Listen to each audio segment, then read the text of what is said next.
السلام علیکم ناظرین، میرا نام محسن نذیر ہے اور آپ دیکھ رہے ہیں ہمارا یوٹیوب چینل۔ پچھلے 12 گھنٹوں میں جو عام ڈیولپمنٹس ہوئی ہیں اس حوالے سے تفصیل سے بات کرتے ہیں، اور آنے والے چند گھنٹوں کے اندر جو عام ڈیولپمنٹس ہونے جا رہی ہیں اس حوالے سے بھی تفصیل سے بات کرتے ہیں۔ ہفتے کا آغاز ہے اور خبریں بہت ساری ہیں، تو ولاگ آپ نے جو ہے وہ اینڈ تک دیکھنا ہے۔ سب سے پہلے جناب آغاز کر لیتے ہیں اسٹاک مارکیٹ سے۔ اسٹاک مارکیٹ نے آج 3900 پوائنٹس کا جو ہے وہ اضافہ دیکھا گیا ہے۔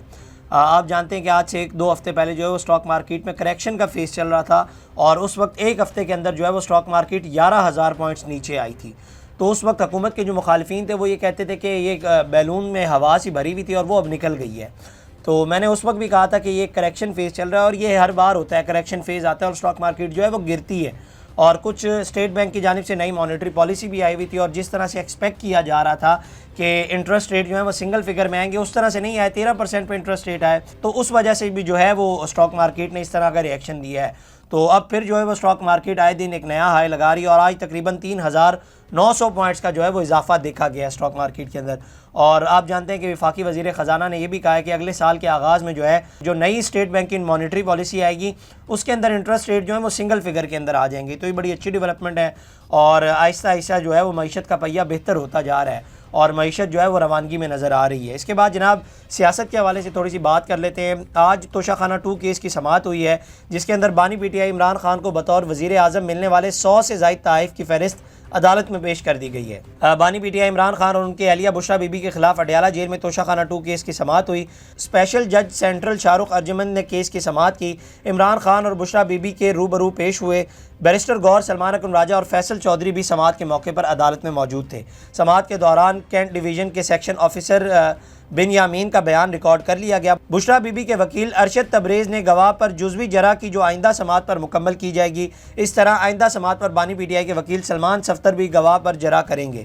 گواہ کی جانب سے توشہ خانہ 2 کیس کے سلسلے میں بانی P T I Imran Khan کو بطور وزیر اعظم ملنے والے 108 تحائف کی فہرست عدالت میں پیش کر دی گئی۔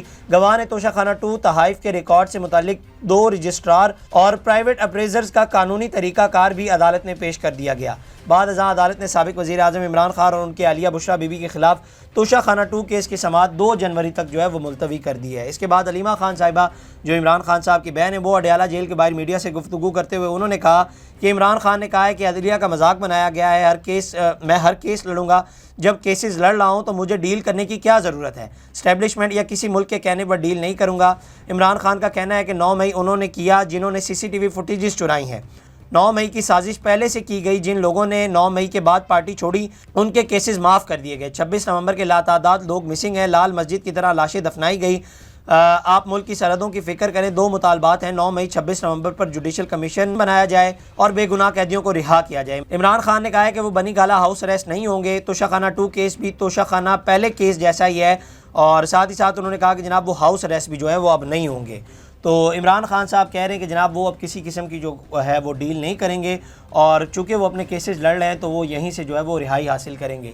اب پی ٹی آئی کی جو لیڈرشپ جو باہر بیٹھی ہوئی ہے وہ یہ کہہ رہی ہے کہ جناب اگر ہمیں یہ ڈیل بھی مل جاتی، کیونکہ آپ کو یاد ہوگا جب 26 نومبر کو جب یہ لوگ نکلے تھے اس وقت یہ کہا جا رہا تھا کہ ان کے سامنے یہ ڈیل رکھی گئی تھی اور اس وقت پوری نہیں ہو سکی تھی، تو ان کی یہ خواہش تھی کہ یہ ہو جاتی کہ عمران خان صاحب کو ہے وہ KP کے اندر کسی جگہ پر جو ہے وہ شفٹ کر دیا جائے، لیکن خان صاحب کہہ رہے ہیں کہ جناب وہ کسی قسم کی جو ہے وہ ڈیل نہیں لینا چاہتے، اور وہ بنی گالہ بھی ہاؤس اریسٹ نہیں ہونا چاہتے۔ اس کے بعد عمران خان صاحب کے وکیل فیصل چودھری صاحب نے بھی گفتگو کی، وہ بھی آج اڈیالہ جیل میں تھے۔ انہوں نے کہا کہ آج عمران خان ٹھیک تھے، اپنے اسپرٹ میں تھے، ایکسرسائز کر کے آئے تھے۔ انہوں نے اپنی پارٹی کو پیغام دیا ہے کہ چیئرمین اور جنرل سیکرٹری کے ذریعے آپ ثابت قدم رہیں۔ ISPR کی پریس کانفرنس کا انہوں نے مددل جواب دیا، اور 26 نومبر اور 9 مئی کے سانحے پر بھی انہوں نے گفتگو کی۔ مذاکرات کے حوالے سے انہوں نے کہا کہ ہم نے اوپننگ دی ہے، ہمارے 2 مطالبات ہیں، ان 2 میں سے کوئی ایک ایسا نہیں جو نہ ہونے والا ہو۔ ایک سوال کے جواب میں عمران خان نے کہا کہ نواز شریف 12ویں کھلاڑی ہیں، وہ سیاست سے آؤٹ ہو چکے ہیں، ان کے ساتھ کیا بیٹھنا ہے، ان کی سیاست میں ریلیونس ہو تو بندہ بیٹھے بھی اور بات بھی کرے، لیکن وہ اس وقت سیاست سے آؤٹ ہیں۔ عمران خان نے کہا کہ سول نافرمانی کی تحریک جاری ہے اور ترسیلات زر کا بائیکاٹ جاری رکھیں۔ تو بیسیکلی جو کہا جا رہا ہے کہ خان صاحب کہہ رہے ہیں کہ جناب نواز شریف صاحب جو ہیں وہ 12ویں کھلاڑی ہیں، اور دوسرا یہ کہ یہ جو سول نافرمانی کی تحریک کے حوالے سے خان صاحب تو کہہ رہے ہیں لیکن پی ٹی آئی کی جو سینئر لیڈرشپ جو اس وقت باہر بیٹھی ہوئی ہے وہ یہ کلیم کرتی ہے کہ جناب ابھی تک جو ہے وہ اس کے حوالے سے فائنل کال نہیں آئی، لیکن خان صاحب کہہ رہے ہیں کہ سول نافرمانی کی تحریک ایکٹیو ہے۔ اور دوسرا جو یہ کہہ رہے ہیں کہ نواز شریف صاحب 12ویں کھلاڑی ہیں۔ ماضی میں بھی حکومت کے حوالے سے عمران خان صاحب کچھ ایسے ہی جو ہے وہ بیانات دیتے کہ یہ فارم 47 کی حکومت ہے، ہم ان کے ساتھ مذاکرات کریں گے یا ان کے ساتھ بیٹھیں گے، تو آج الٹیمیٹلی جو ہے وہ پی ٹی آئی ان کے ساتھ ہی بیٹھی ہوئی ہے۔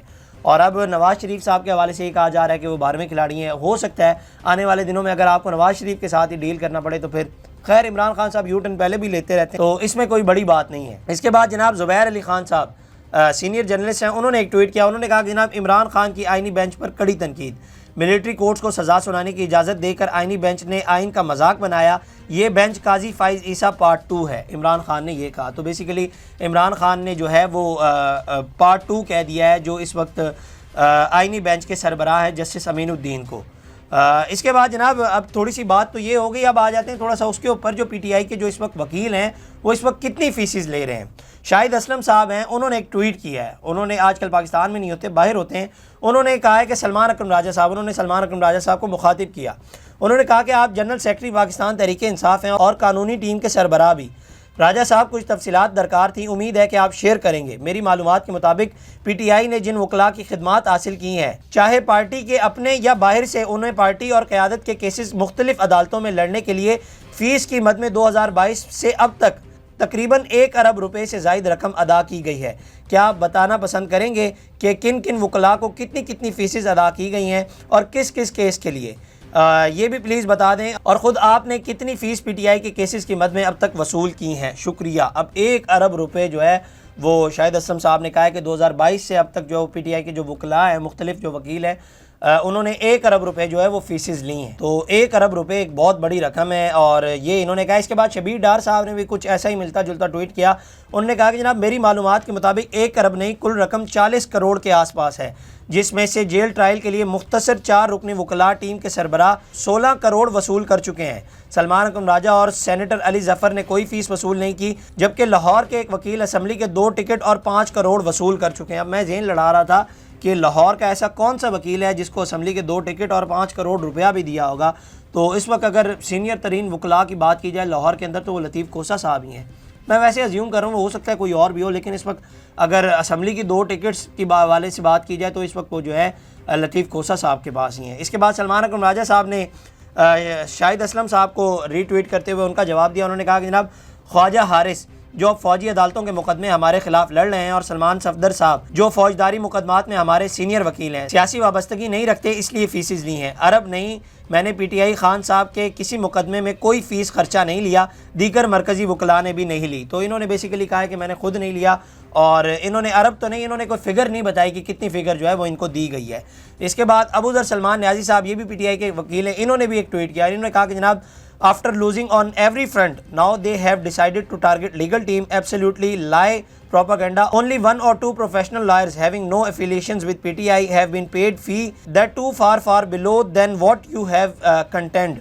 Rest are working for free. Nothing from Shaukat Khanum fund. تو بیسیکلی وہ یہ کہہ رہے ہیں کہ جناب یہ جو فنڈز جو ان کو دیے جا رہے ہیں یہ شوکت خانم کے فنڈ سے جو ہے وہ وہاں سے نہیں استعمال کیا جا رہا، اور دوسرا انہوں نے کہا کہ جناب ان وکلاء کو جو ہے وہ فیسز دی جا رہی ہیں جو پی ٹی آئی کے ساتھ اٹیچ نہیں ہیں، جو پی ٹی آئی کے ساتھ اٹیچ ہیں ان کو جو ہے وہ فیسز نہیں دی جا رہی۔ اس کے بعد جناب اب تھوڑی سی بات کر لیتے ہیں مذاکرات کے حوالے سے۔ خواجہ آصف صاحب نے آج گفتگو کی ہے، انہوں نے کہا کہ جناب ایک انٹرویو دیا ہے، انہوں نے کہا کہ تحریک انصاف جو مطالبات رکھے ہیں تحریک انصاف نے، اس سے تو لگتا ہے کہ مذاکرات کرنا ہی نہیں چاہتے، اگر کھلے ذہن کے ساتھ آئیں گے تو ہو سکتا ہے کہ کوئی راستہ نکل آئے۔ بین الاقوامی مداخلت قطعی طور پر قبول نہیں کریں گے، کوئی ڈکٹیشن نہیں لیں گے، وہاں کیا ہوتا ہے ہم نے اس پر کبھی بات نہیں کی۔ مغرب میں جو روایت ہے کوئی اچھی نہیں، پاکستان کے بارے میں تشویش ہو رہی ہے لیکن غزہ پر خاموش ہیں، اسرائیل کو اسلحہ فراہم کر رہے ہیں، جو اسلحہ فراہم کرتا ہے وہ اتنا ہی گنہگار ہے جو اس اسلحے کو فائر کرتا ہے۔ یہ منافقت ہے، مغرب والوں کو زیب نہیں دیتا کہ اسلامی ملک کے معاملات میں مداخلت کریں، جو مغرب میں بیٹھ کر انہیں ریکروٹ کر رہے ہیں ان کو بھی کچھ شرم آنی چاہیے، کچھ حیا کریں۔ تو یہ بیسیکلی خواجہ آصف صاحب نے گفتگو کی ہے، اور یہ بیسیکلی وہی کہنا چاہ رہے ہیں جو رچرڈ گرینیل صاحب آج کل اتنے ٹویٹس کر رہے ہیں، اور وہ یہ کہہ رہے ہیں کہ جناب یہ جو امریکن مداخلت ہے یہ بیسیکلی خواجہ صاحب اس کانٹیکس میں جو ہے وہ بات کر رہے ہیں۔ اس کے بعد شیخ وقاص اکرم صاحب نے بھی گفتگو کی، انہوں نے کہا کہ یہ سیاسی مداری اندرون خانہ اس بات کو تسلیم کرتے ہیں کہ عمران خان پاکستان کی واحد سیاسی حقیقت ہے جس نے ملک کی ترقی کے لیے اپنے سکون و آرام کی قربانی دی۔ انہوں نے میڈیا کوریج اور عوامی توجہ حاصل کرنے کے لیے عمران خان کو ہدف تنقید بنانے والوں کو نواز شریف اور آصف علی زرداری سے دربار گزاری اور سیاسی مداری قرار دیتے ہوئے کہا کہ عمران خان عالمی سطح کے رہنما ہیں جبکہ ان کے نقاب محض اپنے آقاؤں کے پیادے ہیں جن کا کام بلا جواز تنقید کرنا، کیونکہ شریف اور زرداری سے کرپٹ اور پرانے سیاسی خاندانوں کا سیاسی خاتمہ قریب ہے۔ اقتدار کے لالچی افراد کا یہ اتحاد ملکی مفادات کے لیے نہیں بلکہ عمران خان کو سیاسی منزل نامے سے باہر کرنے کے لیے ہے، تاہم ان کا یہ منظوم منصوبہ الٹا پڑ گیا ہے، وہ عمران خان کو سائیڈ لائن کرنے میں ناکام ہو گئے۔ شیخ وقاص اکرم نے بلاول بھٹو زرداری کو ناراض سیاسی بچہ قرار دیتے ہوئے مشورہ دیا کہ وہ عمران خان جیسے عالمی رہنما کے بجائے اپنی سطح کے سیاسی لیڈران پر توجہ مرکوز رکھیں۔ بدقسمتی سے زرداری کی تاریخ یہی ہے کہ وہ اپنے سیاسی طور پر نابختہ نوجوان بیٹے کو مسلم لیگ نون پر دباؤ ڈالنے کے لیے استعمال کرتے ہیں تاکہ شریفوں کو نشانہ بنا کر مذاکرات میں فائدہ اٹھایا جا سکے۔ عمران خان نے زرداری شریف کے برعکس کبھی بھی سودے بازی نہیں کی، غیر ملکی مداخلت پر انحصار نہیں کیا، جنہوں نے ملک کو تباہی کی حالت میں چھوڑا اور جیلوں سے بچنے کے لیے باہر نکلنے کے لیے مذاکرات کیے۔ سیکرٹری اطلاعات پی ٹی آئی نے خواجہ آصف کو انتہائی مذیقہ خیز سیاستدان قرار دیتے ہوئے کہا کہ ان کے سلطان محمود غزنوی کے بارے میں تبصروں نے پاکستان کو بین الاقوامی سطح پر مسلسل شرمندہ کیا، حالانکہ وہ وزیر دفاع اور وزیر خارجہ جیسے اہم عہدوں پر فائز رہ چکے ہیں۔ شیخ وقاص اکرم نے خواجہ آصف کو مخاطب کرتے ہوئے کہا کہ آپ کے ساتھی برسوں سے یہ دعویٰ کر رہے ہیں کہ عمران خان فوج کا پروجیکٹ ہے۔ تو یہ جو ہے وہ شیخ وقاص اکرم صاحب نے گفتگو کی۔ اچھا، اب یہ جو انہوں نے بیچ میں بات کی نا کہ غیر ملکی مداخلت پر ہم انحصار نہیں کرتے، تو آپ لوگ جو ہیں وہ بار بار رچرڈ گرینیل سے کیوں کہتے ہیں کہ ٹویٹ کیا جائے؟ شہباز گل صاحب بار بار جا کر کیوں ان سے ریکویسٹ کرتے ہیں، یا جو بھی یہاں پر معاملہ ہو شہباز گل صاحب پہلے رچرڈ گرینیل کے پاس پہنچے ہوئے ہوتے ہیں، جناب ایک ٹویٹ کر دیں۔ جب آپ بیرونی مداخلت پر انحصار نہیں کرنا چاہتے تو پھر بار بار وہاں پر کیوں کہا جا رہا ہے کہ آپ ٹویٹ کریں؟ رچرڈ گرینیل کو اتنا پروموٹ کیوں پاکستان کے اندر کیا جا رہا ہے؟ خیر دیکھ لیتے ہیں، اس کا بھی آپ کو آنے والے دنوں میں پتہ چل جائے گا کتنا کارآمد ثابت ہوتا ہے رچرڈ گرینیل۔ اس کے بعد جناب عظمہ بخاری صاحبہ نے کچھ گفتگو کی، انہوں نے کہا کہ جناب پنجاب کی عوام فتنہ اور احتجاج کی سیاست کو سپورٹ نہیں کرتے۔ انہوں نے کہا کہ وزیر اعظم مریم نواز کا حکومتی معاملہ چلانے کا 1 سال مکمل ہونے والا ہے، میرے پاس پچھلے 10 ماہ کا رپورٹ کارڈ موجود ہے۔ کہا تھا وزیر اعلیٰ مریم نواز کے اقدامات فائلوں کے لیے نہیں ہیں۔ انہوں نے کہا کہ وزیر اعلیٰ پنجاب نے ثابت کیا کارکردگی کے لیے ضروری نہیں کہ کتنی باری ہے، کارکردگی ثابت کرنے کے لیے اہل ہونا ضروری ہے۔ خیبر پختونخوا میں بھی ایک حکومت ہے، کرم اور پارا چنار کے حالات سب کے سامنے ہیں۔ کرم اور پارا چنار کی سڑکیں کھلونا ہے، گنڈا پور کا کام ہے حالات خراب کرنے کی سیاست کو پنجاب کی عوام سپورٹ نہیں کرتے۔ انہوں نے کہا کہ لائف سٹاک کارڈ کا اجرا کیا جا چکا ہے، دیہی خواتین لائف سٹاک کارڈ کے ذریعے مویشی خرید سکیں گی۔ ماحولیات کے لیے تاریخی اقدامات ہوئے ہیں، لاہور میں 3 نوعیت کا پہلا سموک ٹاور انسٹال کر دیا گیا ہے، لاہور میں ماڈل فش مارکیٹ بھی قائم ہوگی۔ انہوں نے کہا کہ لاہور میں سبزی منڈی کالا شاہ کاکو کے قریب بننے جا رہی ہے۔ دہی رانی پروگرام میں یتیم بچیوں کو سلامی کے طور پر گھریلو سامان دیا جائے گا، وزیر اعلیٰ بچوں کی شادیوں میں بھی خود شرکت کریں گی۔ تو یہ جو ہے وہ انہوں نے بیسیکلی گفتگو کی ہے۔ اس کے بعد جناب انڈیا اور آسٹریلیا کے ٹیسٹ کے حوالے سے تھوڑی سی بات کر لیتے ہیں۔ الٹیمیٹلی آج جو ہے وہ انڈیا کو آج والے ٹیسٹ کے اندر شکست کا سامنا کرنا پڑا ہے اور 2-1 سے جو ہے وہ یہ سیریز اب ہو چکی ہے، اور آسٹریلیا کو جو ہے وہ 2-1 کی برتری حاصل ہے اس کے اندر۔ اور آج جب ٹیسٹ کا آغاز ہوا، آج کے دن کا آغاز ہوا، تو کہا یہ جا رہا تھا جو سپورٹس ماہرین ہیں ان کی جانب سے کہ یہ ٹیسٹ ڈرا ہو جائے گا۔